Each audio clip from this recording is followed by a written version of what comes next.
ఈరోజు నేను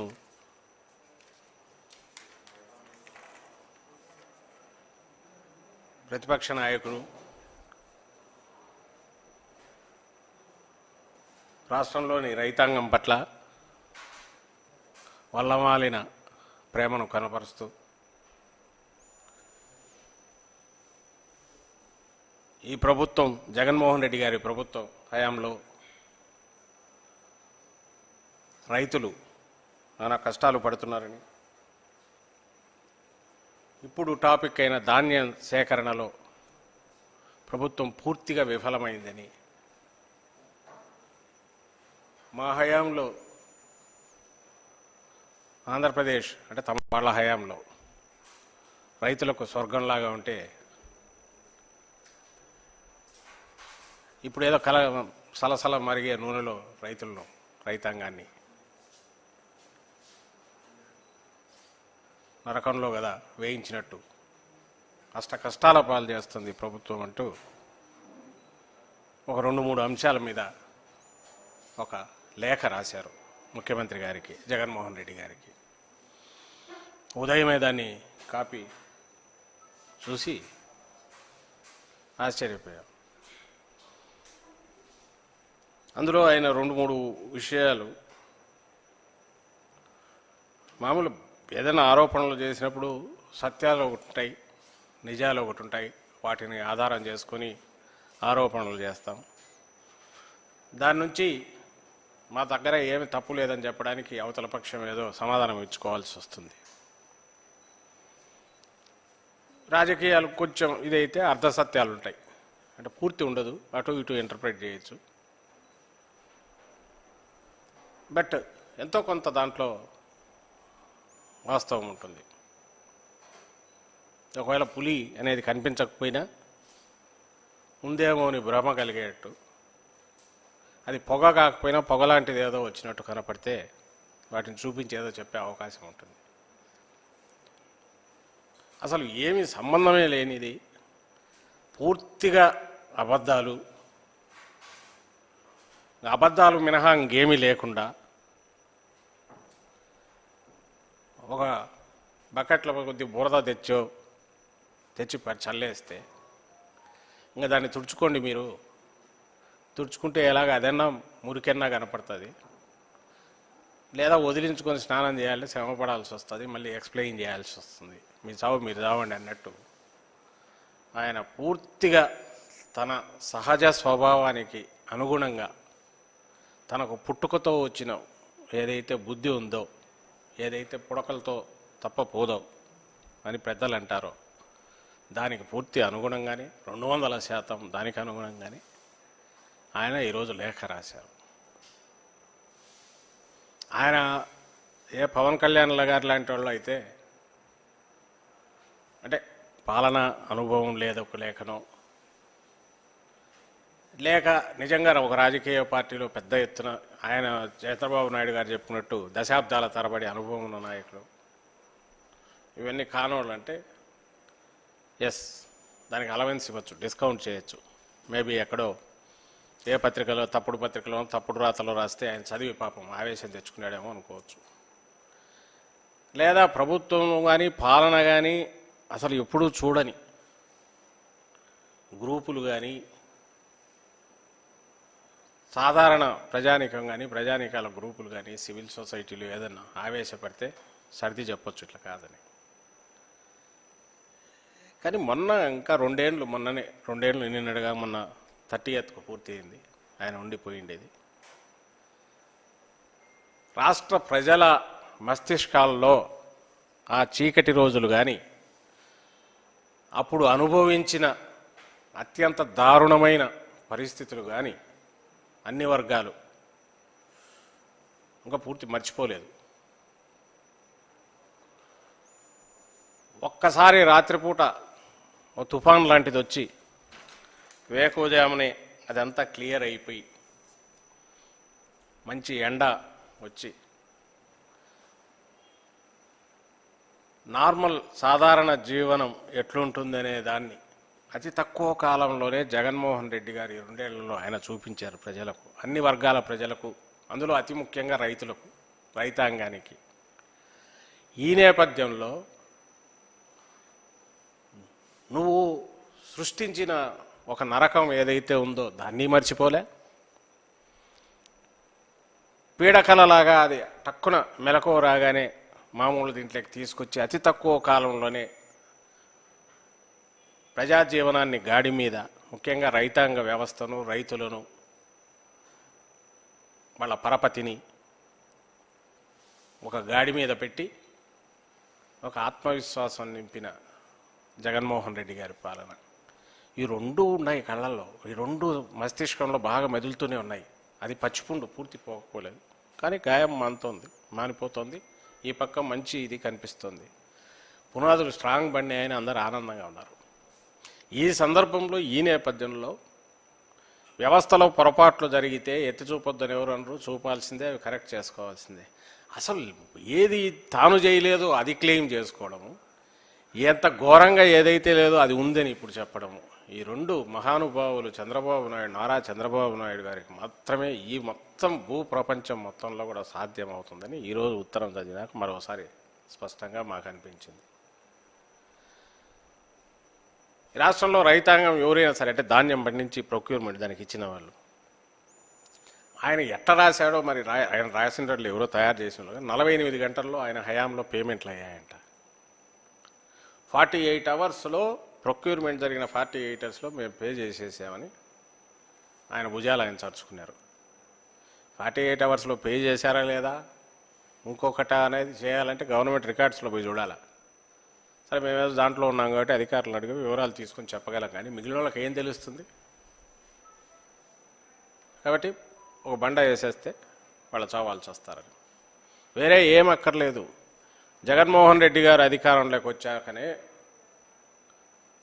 ఆయన ప్రభుత్వ పగ్గాలు చేపట్టాకనే, టీడీపీ హయాంలో, చంద్రబాబు హయాంలో ఇంకా నాది అయిపోయిందిలే అనుకునో, లేక వచ్చినాక చూసుకుందాం అనుకునో అన్నీ డైవర్ట్ చేసి కొట్టేస్తే, పసుపు కుంకామల వీటన్నిటికీ కొట్టేసిన తర్వాత ఈ ఖాతాలో కూడా 1000 కోట్లు, దాదాపు 990 కోట్లు ఎంతో బకాయిలు ఉంటే ప్రొక్యూర్మెంట్వి, మా నాయకుడు జగన్మోహన్ రెడ్డి గారు ముఖ్యమంత్రి అయ్యాక, వైఎస్ఆర్సీపీ ప్రభుత్వం వచ్చాక ఈయన పే చేశారు. వేరే ఏమి లిట్మస్ కావాలా మీ దరిద్రపు పాలనకు, మీ టీడీపీ దరిద్రపు పనితీరుకు, ప్రభుత్వ పనితీరుకు వేరే ఏ నిదర్శనం కావాలా చంద్రబాబు గారు అని నేను అడుగుతాను. సిగ్గు ఎగ్గు ఉండాలి కదా. 48 గంటలు, 24 గంటలు, వై నాట్ 20 అవర్స్, 10 అవర్స్ చెప్పిండాల్సిందే. లేదంటే క్యాష్ అండ్ క్యారీ అని చెప్పింటే కూడా మేమేం ఏం చేయగలిగింది ఏం లేదు, మళ్ళీ ఖండించుకోవాల్సిందే, చెప్పాల్సిందే. అలాగే ఫ్యాక్ట్స్ ఇంకొన్ని తెప్పించాం. ఎలాగో అన్నాడు కదా, అన్నప్పుడు ఎందుకు వదలాలా, పెద్ద బడితే తీసుకొని కొడదామని, దొరికినప్పుడు మాకు అవకాశం దొరికినప్పుడు మేమెందుకు వదలాలి అని అఫీషియల్స్ని రిక్వెస్ట్ చేసి తెప్పించుకుంటే 14-15లో 18 లక్షలు రబీ ప్రొక్యూర్మెంట్ చెప్తున్నా. రైతుకు ఏదైనా ఏది ఇస్తుంది భరోసా? ప్రభుత్వం మార్కెట్లో ఇదైనప్పుడు ప్రైస్ పడకుండా ఒక లెవెల్ దగ్గర మేము ఆదుకుంటామని ఉండాలి. అది సెంట్రల్ గవర్నమెంట్ పాలసీస్కి అనుగుణంగా మినిమం సపోర్ట్ ప్రైస్ అనేది ఉంటుంది, దాని ప్రకారం కొంటాం. ఎప్పుడు మార్కెట్లో ధర దొరకనప్పుడు మినిమం సపోర్ట్ మేము ఇస్తామనేది ప్రభుత్వం ఉంటుంది. ఆ భరోసా నీ హయాంలో, బాబునాయుడు ప్రభుత్వం హయాంలో ఎట్లుండింది, ఇప్పుడు ఎంత చేస్తున్నాం? 14-15లో 18,91,000 టన్నులు, 15-16లో 20 లక్షలు, 16-17లో 16,95,000, అంటే 17 లక్షలు అనుకోండి. 17-18లో 18 లక్షలు, 18-19 27,52,000. ఇది procurement of tonnage rabi season. వేరే 19-20 జగన్మోహన్ రెడ్డి గారు వచ్చిన ఫస్ట్ ఇయర్ 34,73,414 టన్నులు ప్రొక్యూర్ చేశారు. వచ్చిన ఏడాది, అంటే వచ్చిన 4-5 నెలల తర్వాత, 6 నెలల తర్వాత సీజన్ మొదలైతే, సీజన్ పూర్తి అయ్యేసరికి ఆయన 34 లక్షలు మా ప్రభుత్వం ప్రొక్యూర్ చేసింది. అంతకుముందు 2,000 కోట్లలో ఉన్నింది. 18-19 ఒక్కటే 4,800 కోట్లు వాళ్ళు ప్రొక్యూర్మెంట్ చేశారు. అందులో 1000 కోట్లు బకాయి పెట్టారు, మా ప్రభుత్వం చెక్ పే చేసింది. 2019-20 వచ్చేసరికి జగన్మోహన్ రెడ్డి గారి ప్రభుత్వం 6,331 కోట్లు పే చేసి నేను ఇంతకుముందు అన్న 34,73,000 టన్నులు ప్రొక్యూర్ చేసింది ధాన్యం, వరి ధాన్యం. 2021 అంటే ఇప్పుడు ఈ సీజన్ రబీ ఏదైతే అయిపోయి ఇప్పుడు ప్రొక్యూర్మెంట్ మొదలైందో ఇప్పటికీ 25,25,000 టన్నులు మేము ప్రొక్యూర్ చేశాం.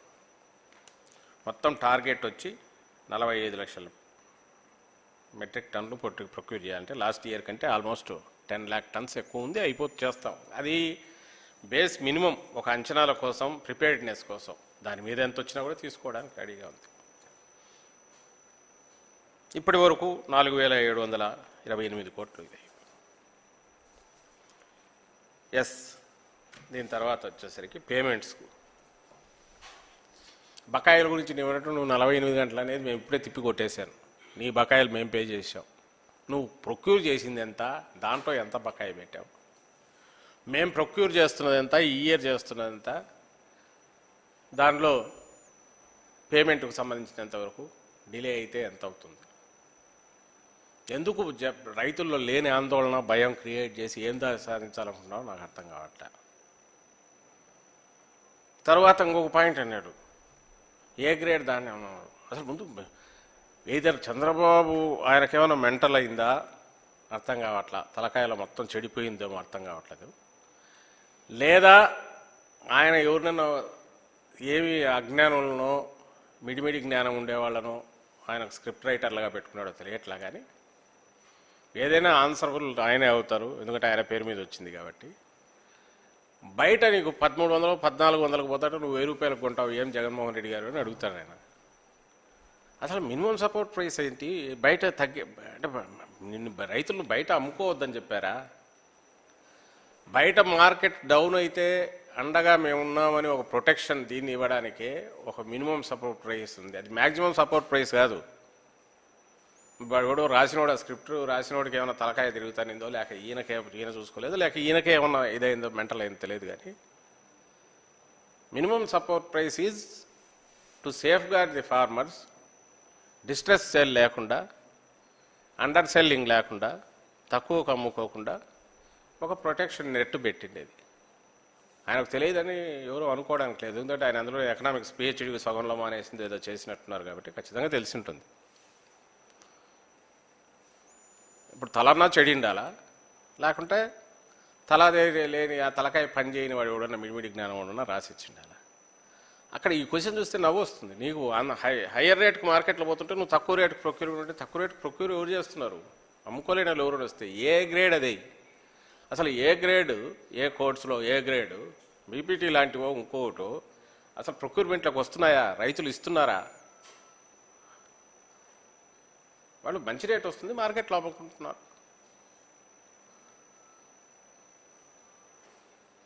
అయినా సరే దాని మీద ఒకటి వేసేసారు. చదివినోడికి నిజంగానే అనిపిస్తుంది, బయట ఇంతుందబ్బా ప్రభుత్వం ఎందుకు తక్కువ? ప్రభుత్వం ఏమైనా కంపల్సరీ చేసిందా, మ్యాండేటరీ చేసిందా? బయట అమ్మడానికి లేదు మా దగ్గరికి అని చెప్తుందా? ఏ ప్రభుత్వం అయినా ఇది వదిలేసేయండి. అసలు మినిమం సపోర్ట్ ప్రైస్ కాన్సెప్ట్ ఏంటి? ఆయనకు అనవసరం. టకటక రాసి కింద బరికాడు సంతకం ఒకటి కొట్టేశాడు. బహుశా మీడియాలో కూడా మాజీ ముఖ్యమంత్రిని కొంతమంది కొంత చేయొచ్చు, ప్రతిపక్ష నాయకుడు, సీనియర్ నాయకుడిని, ఇంకా వాళ్ళ బాకానో వాళ్ళ డబ్బా ఇవి ఉన్నాయి కదా, వాళ్ళు దాన్ని పెద్దది చేసేస్తారు, చేసి వేసుకొని ప్రచారంలోకి తీసుకెళ్ళాలి. కౌలు రైతులకు సంబంధించినంత వరకు నువ్వు చేసింది ఏముంది? ఇప్పుడు ఈ ప్రభుత్వం వచ్చాక ఈ క్రాప్ దీని కింద కౌలు రైతులతో పాటు మిగిలిన వాళ్లకు ఈవెన్ పరోమోకులో సాగు చేసుకుంటారు సరే. ముందు ఎందుకంటే అది ప్రాబ్లం, ల్యాండ్ ఏదనేది డిఫరెంట్, ఇంకెట్లున్నా కూడా ముందు ప్రొడ్యూస్ ఏది వచ్చిందో దానికి ఎవరు పండించుంటారో వాళ్లకు మినిమం సపోర్ట్ ఇవ్వడానికి అన్నిటినీ తీసేసుకుంటుంది. జగన్మోహన్ రెడ్డి గారు క్లియర్ డైరెక్షన్స్, ప్రతి గింజ మాకు బయట మార్కెట్లో రేట్ లేదు అని అంటే తెచ్చి ఇస్తే మీరు ప్రొక్యూర్ చేయాల్సిందే. ఆ డైరెక్షన్ మేరకే అధికార యంత్రాంగం అడుగులేశారు. వీటన్నిటికి మించి నేను ఒకటి చెప్తాను, ఇంతవరకు ఏ ప్రభుత్వమైనా నామక వ్యవస్థ ప్రొక్యూర్ చేసిందా,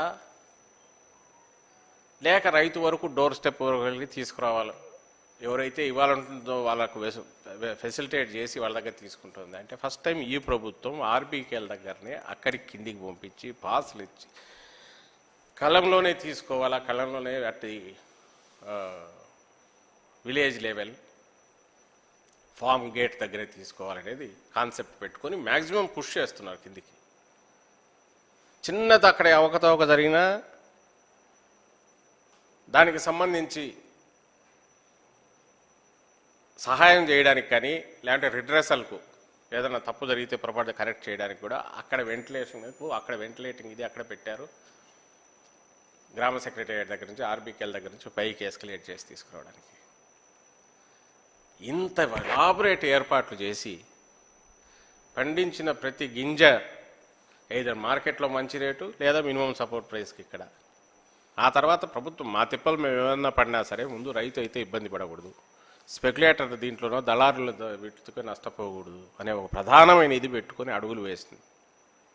ఎస్, ఇంత చేసినా ఇక్కడ కూర్చున్న 20 మందిలోనే ఒక డైరెక్షన్ వస్తే ఒక్కొక్కరు వాళ్ళు అర్థం చేసుకున్న దాన్ని బట్టి ఇంకో రకంగానో సిస్టంలో ఉన్న వీటి వలన చిన్నవి జరుగుతుంటాయి.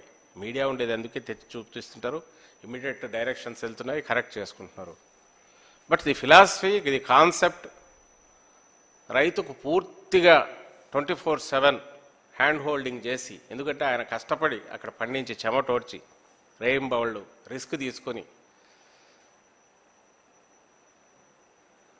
పంట పండిస్తే దాన్ని మార్కెట్లో చేయడానికి ఎంత వీలైతే అంతవరకు హెల్ప్ చేయాలనేది ఈ ప్రభుత్వం పాలసీ. నేను డీటెయిల్లోకి పోవట్లేదు, ఎందుకంటే ఆ విత్తనం దగ్గర నుంచి విక్రయం దాకా అనేది మా కాన్సెప్ట్ జగన్మోహన్ రెడ్డి గారిది. పంట విక్రయం దాకా ఇక్కడ ఖర్చు తగ్గించాలి, ఇక్కడ ఆదాయం పెంచాలి, రైతు సొంత కాళ్ళ మీద నిలబడాలి. అందుకోసమే ఇన్పుట్ సబ్సిడీ అయినా బీమా అయినా క్యాలెండర్ పెట్టుకొని ఖచ్చితంగా, so that he can plan, every farmer he can plan, yes నాకు ఇంత రాబోతోంది, నేను దీన్ని ఇట్లా చేయొచ్చు. బయట ఎక్కడో అది వస్తుందో రాదో, ఎప్పుడు వస్తుందో, అసలు వస్తుందో లేదో తెలియని పరిస్థితి నుంచి నిబ్బరంగా నాకు ఎంత వస్తుంది, రావడంలో డౌట్ ఉందంటే ఇమ్మీడియట్ కరెక్ట్ చేయించుకోవడానికి, క్లారిఫికేషన్ తెలుసుకోవడానికి గ్రామ సెక్రటేరియట్ నుంచి అలాగే ఈ వచ్చిన అమౌంట్ ఏం చేసుకోవాలని ప్లాన్ చేసుకోవడానికి క్యాలెండర్ పెట్టి ఆన్ డాట్ ఇస్తున్నాం. ఇంకా దీనికి సంబంధించినంత వరకు ప్రొక్యూర్మెంట్ బకాయిలది. బకాయిలకు సంబంధించినంత వరకు ఖచ్చితంగా ఎవరు ప్రింట్ పెట్టుకుని అయితే ఏ గవర్నమెంట్ నోట్లు అడ్డం వచ్చినట్టు కొట్టయితే ఎవరు చేయలేరు. సెంట్రల్ గవర్నమెంట్ చేయలేదు, ఇంకా స్టేట్ ఏం చేస్తుంది. కానీ ఇక్కడ నేను బీజేపీ వాళ్ళని కూడా అడుగుతాను, మీరు వీళ్ళతో జత కలిసినారు కదా, సెంటర్లో మీరుగా ఉండేది బీజేపీ వాళ్ళే. ఆయన ఎవరో పార్టీ రాష్ట్ర అధ్యక్షుడు సోము వీర్రాజు గారు, అలాగే జీవీఎల్ నరసింహారావు గారని వాళ్ళ ప్రతినిధి అని వీళ్ళు మాట్లాడుతుంటారు ఎక్కువ. మిగిలిన వాళ్ళు సరే ఇక్కడ నుంచి ఏజెంట్ల కింద టీడీపీ నుంచి పోయి అక్కడ ఉండేవాళ్ళు ఎలాగున్నారు, వాళ్ళు రోజు స్టేట్మెంట్లు ఇస్తుంటారు. ఏది చేసినా వాళ్ళు ఒకటనేది అయితే మాకు ఏ బాధ్యత లేదు, మీరు ఏం చేసుకుంటారో చేసుకోవాలి, మీరు అన్ని తప్పులే చేస్తున్నారని వీళ్ళు ఏ పాట పాడితే దానికి కోరస్ అందుకుంటూనే ఉంటారు, లేదా వాళ్ళు ఎత్తితే వీడు కోరస్ అందుకుంటున్నారు. సరే మూడు ఆయన ఉన్నాడు చిన్నది, ఇది పవన్ కళ్యాణ్ గారు, ఆయన మధ్యలో దాంట్లో జాయిన్ అవుతుంటారు, అభ్యంతరంలా అని వాళ్ళని అడుగుతున్నాం. 3,299 కోట్లు బకాయిలు ఉన్నాయి సివిల్ సప్లైస్, దానికి సంబంధించినంతవరకు సబ్సిడీ ఇది అమౌంట్ పే చేయాలా, సెంటర్ నుంచి రావాలా. మేము ఇవ్వాల్సినవి ఎవరు ఉంటే కూడా డ్యూస్ దాదాపు అంతే ఉంటాయేమో కిందికి. అక్కడికి ఇప్పుడే లెక్క తీస్తే నేను 48 అవర్స్లో 300 crores రిలీజ్ చేశారు. ఇప్పుడు 1,600 కోట్లు ఎంతో పే చేశారు. వచ్చినట్టు ఏ రోజు డైరెక్షన్ ఇచ్చారు, పోతున్నాయి. మన సీఎం గారు వెళ్ళి ఇది ఇస్తే మాకు ఈజీ అవుతుంది, ప్రొక్యూర్మెంట్ టైం ఇది అని రిక్వెస్ట్ చేశారు. వాళ్ళు ఏదో చూస్తామనేది జరుగుతుంది. అందులో ఈ సీజన్కు సంబంధించే 1,200 కోట్లు ఉంది డ్యూ, 3,300 కోట్లలో.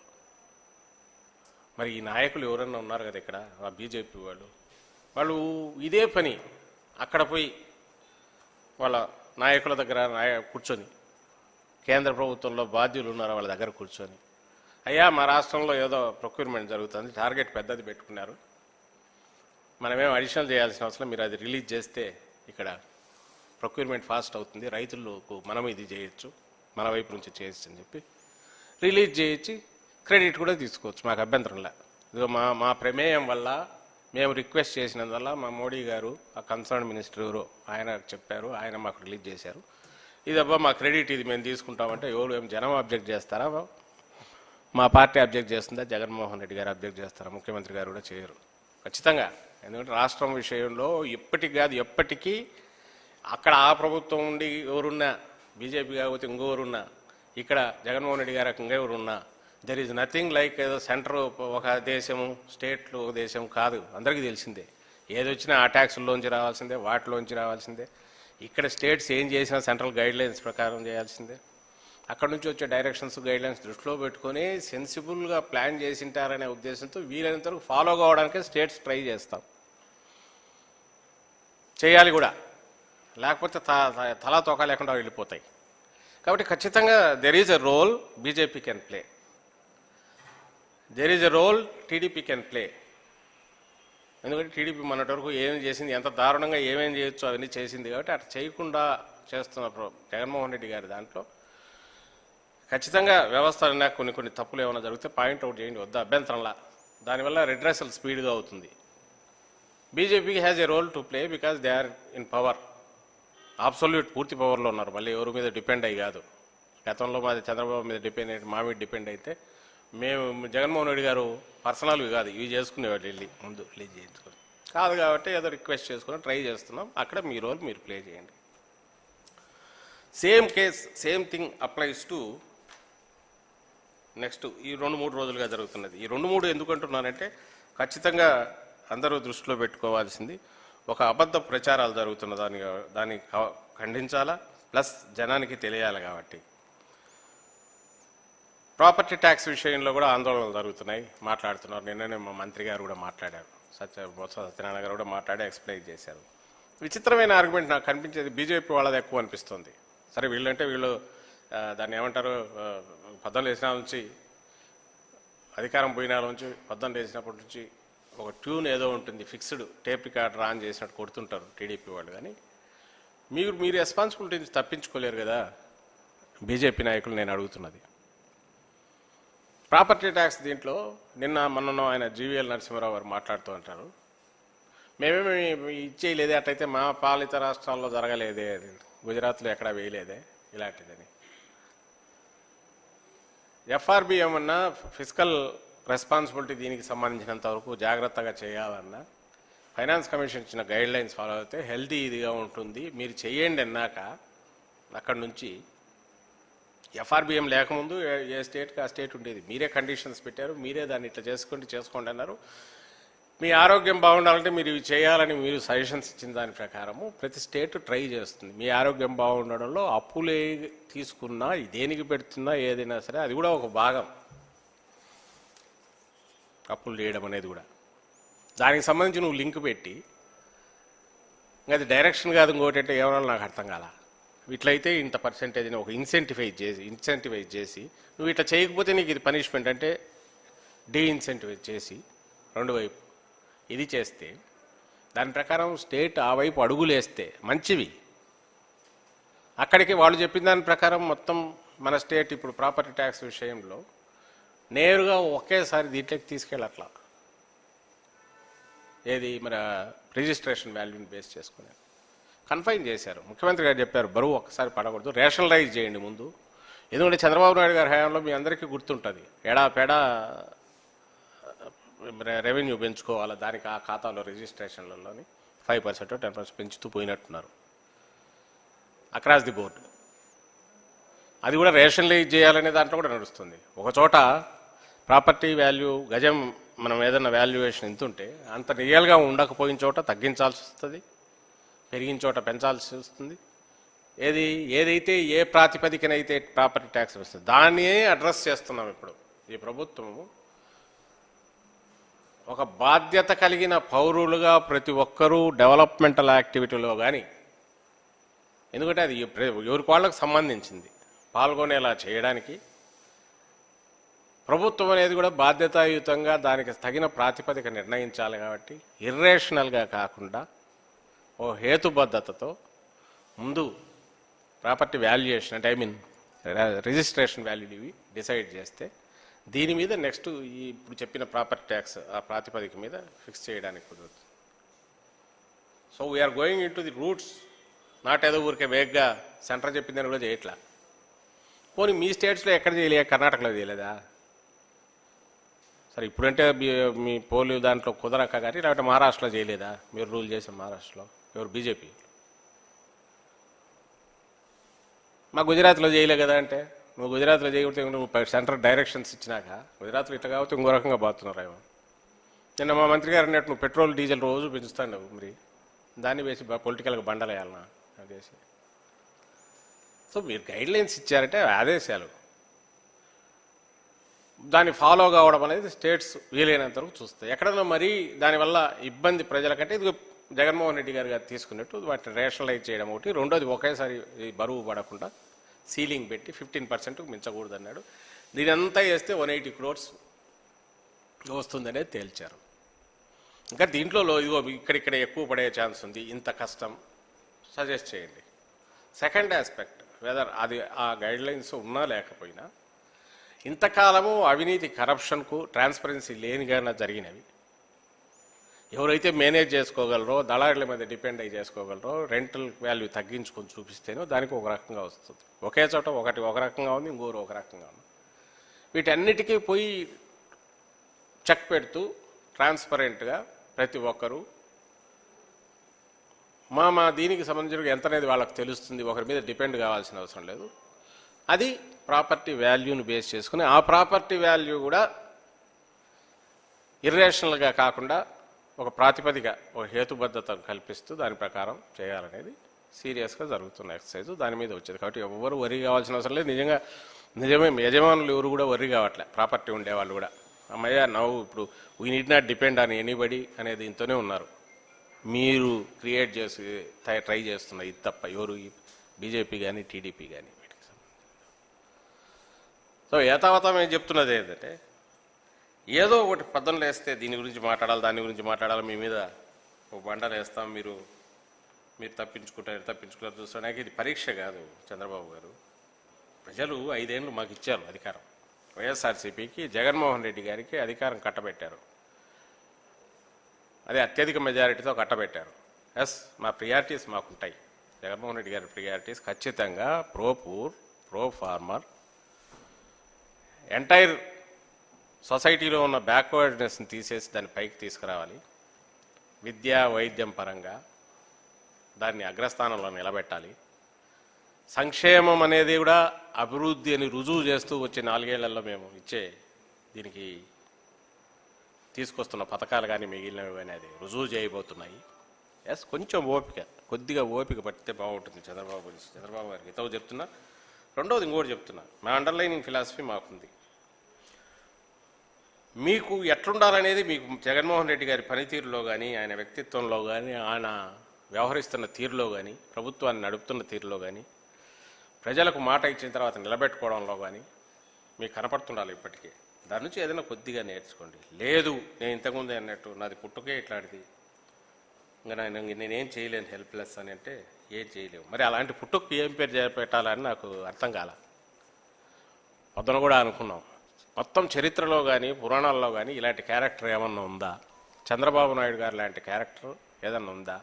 చాలా వాటికి ఉన్నాయి, శకుని అని, మారీచుడు అని ఏవో పెడుతుంటాం. దీనికి ఏది దొరకట్లా. కానీ ఒకటైతే అనిపిస్తుంది, అది దాన్ని ఒకటి దాన్ని ఏమంటాం, దయ్యం అంటాం కదా. అంటే దానికి దాని లక్షణమే మనం ఆక్సిజన్ పిలిస్తే అది కార్బన్ డైఆక్సైడ్ పీల్చుకునే లక్షణం ఉంటుంది. మనం మామూలుగా ఉంటే అది బురదలో ఉంటుంది. మనిషి నిజం మాట్లాడాలంటే అబద్ధం తప్ప ఏం చెప్పదు. దానికి ఇంకా వేరే ఆలోచనే ఉండదు, ఒకటే ఆలోచన, వంకర. తాను అధికారంలో ఉంటే అహం బ్రహ్మస్మి, ఆయన ఏమైనా చేయగలిగాడు. తాను అధికారంలో లేకపోయినా అధికారంలో లేని బ్రహ్మను ఆయన అనుకుంటాడు. ఎదుటుండే వాళ్ళందరూ ఎందుకు పనికిరాని చెత్త చెవటలు అనుకుంటాడు. దాని మేరకే తను కొడుతుంటాడు. దీనికి వాస్తవానికి సంబంధం లేదు. ఆయన మాట్లాడడం, ఆ రికార్డు వాళ్ళు ప్లే చేయడం, దాన్ని మీద మళ్ళీ వీళ్ళు మాట్లాడడం, దానికి ఒక ఉద్యమ రూపం తీసుకోవడం, దాని మీద ధర్నా చేయించడం, ఇదే సర్కిల్ ఒక సైకిల్ తిప్పుతూ పోతుంటారు. ఒక్కసారి చంద్రబాబు నాయుడు గారికి మేము చెప్తున్నాం, ఒకసారి మీరు అద్దం ముందు నిలబడి చూసుకోండి, మిమ్మల్ని మీరు చూసుకోండి, మిమ్మల్ని మీరు ప్రశ్నించుకోండి. 70 ఏళ్ళు వచ్చినాయి నాకు, అవతల 48 49 ఏళ్ళ యువకుడు తను అధికారంలో ఉండి నడుపుతున్నాడు. ఈయనకు పాలనానుభవం లేదు జగన్మోహన్ రెడ్డి గారికి, కానీ నిజాయితీ ఉంది, నిబద్ధత ఉంది. ఒక దీని మీద నిర్ణయానికి వచ్చే ముందు ఎంత లోతుగా శోధిస్తారో, ఇన్పుట్స్ తీసుకుంటారో, ఆ నిర్ణయానికి వచ్చిన తర్వాత నిజంగా కట్టుబడే ఉంటారు. దానివల్ల ఇబ్బందులు వచ్చినా సరే. ఇంకోటి చెప్పడం మర్చిపోయారు, ఈయన ఇంత ఆషామాషిగా నేను చూశాను జగన్మోహన్ రెడ్డి గారిని 12 ఏళ్ళ నుంచి పొలిటికల్ టర్న్ తీసుకున్నాక దగ్గర నుంచి చూసిన దీంతో చెప్తున్నాం. ఇప్పుడు కాదు, ప్రతిపక్షంలో ఉన్నప్పుడు కూడా ఎవరైనా ఫిగర్స్ తీసుకెళ్ళి టీడీపీ అధికారంలో ఉన్నప్పుడు ఇదిగో దీని మీద మనం ఆరోపణ చేద్దామంటే ముందు అవి కరెక్టా చెక్ చేయండి, నాకు కరెక్ట్ అయితేనే చెప్పండి. ఒక్క ఫిగర్ కూడా తప్పు ఉండడానికి వీల్లేదు. ఎందుకంటే మనం అన్నప్పుడు it will get, people should not get carried away on lies or false basis. దీని మీద కానీ పార్షియల్ ట్రూత్స్ కానీ అవసరం లేదు. ఇది కరెక్ట్ అయితే దీన్ని బేస్ చేసుకుని మాట్లాడదాం, కానీ కరెక్ట్ అనేది ముందు చెక్ చేయండి, 1, 2 సార్లు 3 సార్లు. అంతవరకు అయితే నేను మాట్లాడను అనేవాళ్ళు. అది ఏ పేపర్లో వచ్చినా ఏది వచ్చినా సరే నాకు ఒరిజినల్ కావాలనేవాళ్ళు. ఆయన పర్సనల్ స్టాఫ్కు పరీక్షలాగా ఉండేది. ఇప్పుడంటే గవర్నమెంట్లో ఉన్నారు కాబట్టి తెప్పించుకోవచ్చు, అప్పుడు కష్టంగా ఉండేది. ఒరిజినల్ వచ్చిన తర్వాతనే తను మాట్లాడేవాడు. అంతేగాని ఏదో మీ జ్యోతిలో వచ్చిందో ఇంకో దాంట్లో వచ్చిందని తీసుకుని దాన్ని సులభంగా మాట్లాడేవారు. క్రాస్ చెక్ చేయండి, అవాయిడ్ చేయమనేవాళ్ళు, చేసేవాళ్ళు, మమ్మల్ని చెప్పేవాళ్ళు వద్దు అనవసరంగా మాట్లాడొద్దు, ఉంటే సీరియస్గా. ఎందుకంటే టుమారో దిస్ మే హ్యాపెన్, మనకు కూడా జరగచ్చు, అవతల వాళ్ళు అన్నాక అవకాశం ఉంటుంది కాబట్టి జాగ్రత్తగా ఉండండి అనేవాళ్ళు. ఈయన 70 ఏళ్ళు పైన వచ్చింది, కొంచెమైనా ఆలోచన ఉండాలి కదా. పొద్దున్న లేవగానే రాత్రి అంతా కూర్చొని రాసాడేమో తెలియదు ఆ లెటర్ రిలీజ్ చేయడానికి. దాంట్లో ఉండేది నిజమా కాదా ఆలోచించాలిగా. You are sending, what signal are you sending to the people? సహజంగా నువ్వు పెద్ద అయినవు, ఏజ్లో పెద్ద అయినవు, పొలిటికల్ పార్టీ హెడ్, నువ్వు ఎట్లొచ్చినా కూడా అధికారంలో అయితే ఉన్నావు. మామూలు పొడిచి వచ్చినా, ఇంకో రకంగా వచ్చినా, వెన్నుపోటు పొడిచినా, స్ట్రైట్ పోటు పొడిచినా రూల్ చేసావు, దట్స్ ఎ ఫ్యాక్ట్. కాబట్టి నమ్మే అవకాశం ఉంటుంది కాబట్టి కొంచెం జాగ్రత్తగా ఉండాలి. నేను ఉండను అంటారా, మీ కర్మ. కానీ మీరు మమ్మల్ని చిన్నది ఇంత ఒకటన్నసేపు మేము బండలు మామూలుగా అయితే బడితోనే కొడతాం. ఎందుకంటే మా నాయకుడు అంత నిజాయితీగా ఉన్నారు కాబట్టి, మా దగ్గర చెప్పుకోవడానికి ఇన్ని ఫ్యాక్ట్స్ ఉన్నాయి కాబట్టి, ట్రాన్స్పరెంట్గా ఉన్నాం కాబట్టి, అది ప్రజలు ఇప్పటికే ఆ అభిమానాన్ని 2 3 10 చేసుకొని ఈ మధ్య జరిగిన ఎన్నికల్లో కూడా మాకు దీవెనలు ఇచ్చారు కాబట్టి అదే నాకేమి ఇబ్బంది ఏం లేదు. మీరే ఏదో గిల్లబోయి మామూలు తన్నులు కాదు గాడిద తన్నులు తింటారనేది హెచ్చరిస్తూ సెలవు తీసుకుంటున్నాను. Thank you.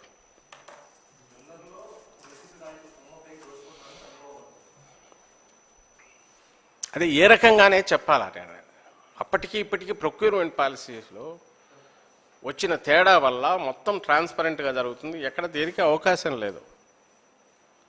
ఈ రకంగా ఇదిగో మీరు ఇటు చేస్తున్నారు,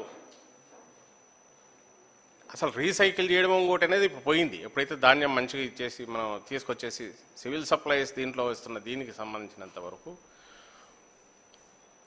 ఇప్పుడు తీసుకుంటున్న పాలసీ దాదాపు ది బెస్ట్ పాలసీ అనేది అందరూ యాక్సెప్ట్ చేస్తున్నారు. లేదు అనుకుంటే ఆధారాలతో సహా ఏదైనా చూపిస్తే ఇది ఇక్కడ మీద ఇది జరుగుతుందంటే ఖచ్చితంగా కరెక్ట్ చేసుకోవడానికి we're open, our government is open for corrections. ఏదైనా ఉంటే ఏది సెన్సిబుల్ ఇవేమన్నా వస్తే మా ముఖ్యమంత్రి గారు అని కిందికి చెప్పగానే అదంతా పర్ఫెక్ట్ అని ఎవరు అనుకోవట్లా. ఇంటెన్షన్ ఈజ్ పర్ఫెక్ట్, మంచి ఇంటెన్షన్తో చేస్తున్నాము, మంచి ఆలోచనలతో చేస్తున్నాము, వీలైనంత వరకు కింది వరకు తీసుకెళ్లే చూస్తున్నాము, ట్రాన్స్పరెంట్గా ఉండాలని చూస్తున్నాము. మరింత ట్రాన్స్పరెన్సీకి ఇదిగో ఇక్కడ అవకాశం ఉంది, ఇదిగో ఇక్కడ మీరు అనుకున్నట్టు జరగట్లేదు చెప్పండి. మీరు ఎట్లా చెప్తారో మీ ద్వారా ఆయన కూడా చెప్పచ్చు, మీడియా ద్వారా మీరు చెప్పచ్చు. We are open.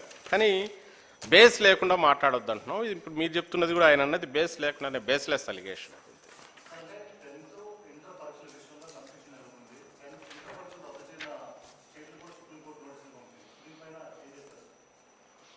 యాక్చువల్ అదేమో నేను ఫాలో కాలే, కానీ ఇంతకుముందు అడిగారు, నన్ను కూడా అడిగితే దీనికి సంబంధించినంత వరకు సుప్రీంకోర్టు డైరెక్షన్ ఏమీ లేదు. బహుశా మీరు ఎందుకు దాని గురించి క్యాన్సల్ చేయకుండా ఉండడానికి ఏ బేసిస్ మీద చేయలేదని ఏమన్నా అడుగుతున్నారేమో. వీ విల్ ఎక్స్ప్లెయిన్ దాని సిగ్నిఫికెన్స్, వాటి సిగ్నిఫికెన్స్, మా కాన్ఫిడెన్స్, స్టేట్లో ఉన్న situation, and also without affecting వీళ్ళ ఎవరికి ఇబ్బంది లేకుండా స్టూడెంట్స్కి కానీ పేరెంట్స్ భయపడకుండా జరిపేవలసిన పరిస్థితి ఉంటే జరుపుతాము.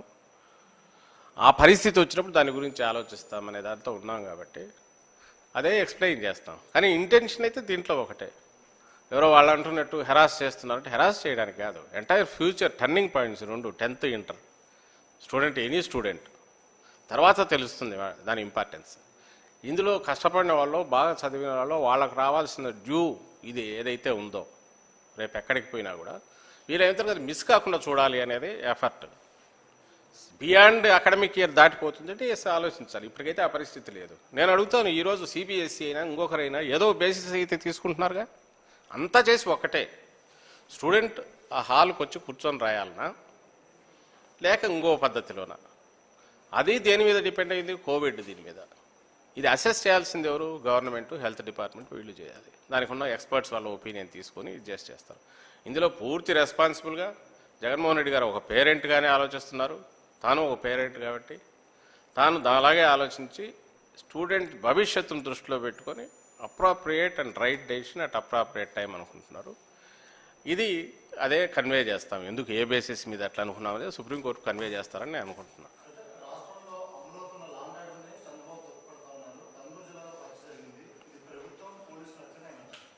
అసలు అదే నేను అనేది. నేను మొన్న కూడా అన్నా కదా, ఎద్దు ఈనిందంటే గాట కట్టాలనుకునే దీన్ని ఎందుకు ఎద్దు ఈనుతుందా లేదా అనేది కూడా ఏం చూడరు. ఆయన అలాంటి లక్షణం ఉండే ఆయనకు కావాల్సింది ఒక బండ వేయడం. అది ఏది జరిగినా ముందు కొట్టేస్తే ఆ తర్వాత సంగతి నేను చెక్ చేయించాను. అది ఫ్యాషన్. ఇది ఇప్పుడు కాదు, ఎప్పటి నుంచో నడుస్తుంది. బై వే ఆఫ్ దేర్ అలే దీంతో ఇటు అటు ఉంటే ఉండొచ్చు, కానీ వాళ్ళు ఇది టీడీపీ వైఎస్ఆర్సీపీ పొలిటికల్ దీనికి సంబంధించింది కాదు. మిగిలినవి ఏదైనా ఉంటే law will take its own course, దాని ప్రకారమే తీసుకుంటుంది. అంతకుముందు ఇటువైపు వాళ్ళు ఆ అవతల గ్రూపు మర్డర్ చేసినట్టుంది, ఫ్యాక్షన్ నడుస్తున్నట్టుంది. దీన్ని జస్టిఫై ఎవరు చేయరు. ఇందులో నిందితులను ప్రొటెక్ట్ చేయాల్సిన అవసరం కూడా ఎవరికి ఉండదు. టీడీపీ హయాంలో యాక్చువల్ అంతకుముందు వాళ్ళ మర్డర్ కేసులో ఉండేవాళ్ళని అది కొట్టేయించుకున్నారని అంటున్నారు. నాకు తెలియదు అది ఎట్లా జరిగిందని, చూడాలి లోతుగా. కానీ ఏదైనా సరే ఇది ఫ్యాక్షన్ రిలేటెడ్. దాన్ని ఇమ్మీడియట్ కళ్ళు మూసుకొని వైఎస్ఆర్సీపీ దాంట్లో లా అండ్ ఆర్డర్ లేదనేసి చేస్తే నీ బతుకు విప్పితే మొత్తం ఇట్లాంటి ఎన్నికైనా పడవు. వాడిని ఏం మేము అనట్లే గురించి. లా అండ్ ఆర్డర్ లేని సరిగా లేదు. ఇంకోటి అంటే అది అంటే సొసైటీలో మిగిలిన వాటికి సంబంధించి వస్తుంది. ఫ్యాక్షన్ రిలేటెడ్ వాళ్ళవి ఎప్పుడూ ఉంటాయి. వాటన్నిటికీ ప్రభుత్వానికి బాధ్యత కట్టడం, వాటిని తగ్గించడానికి ఏమైనా చర్యలు తీసుకోవాల్సి వాటిలో ఎప్పుడూ ముందు ఉంటున్నాం. వాళ్ళని మెయిన్ స్ట్రీమ్లోకి తేవాలని ట్రై చేస్తున్నాము. అగ్రికల్చర్ లాంటిది ఇవన్నీ ఫ్యాక్షన్లో ఎక్కడ అగ్రికల్చర్ సరిగా లేదో, ఎక్కడైతే సాగుకు అవసరం ఉండదో అలాంటి చోటే బ్యాక్వర్డ్ ఏరియాస్లోనే వస్తున్నాయి. వాటిని మంచి డెవలప్డ్ ఏరియా మారుతోంది, మెల్లె కల్చర్ మారుతోంది. దాన్ని అలాగే చూడాలి. కానీ దాన్ని కూడా ఇంత పెద్ద స్టేట్మెంట్ అప్పుడు ఇచ్చేశాడు, చూశాను, విచ్ ఈజ్ రాంగ్. అండ్ నేను ఇంతకుముందు అన్నట్టే ఆయనకి ఇలాంటిది ఎక్కడ ఏది జరిగినా ఇమీడియట్ జగన్మోహన్ రెడ్డి గారి మీద ఇది వేయాలనేది ఆయన తాపత్రయం తప్ప దాంట్లో ఏం కనిపించలేదు.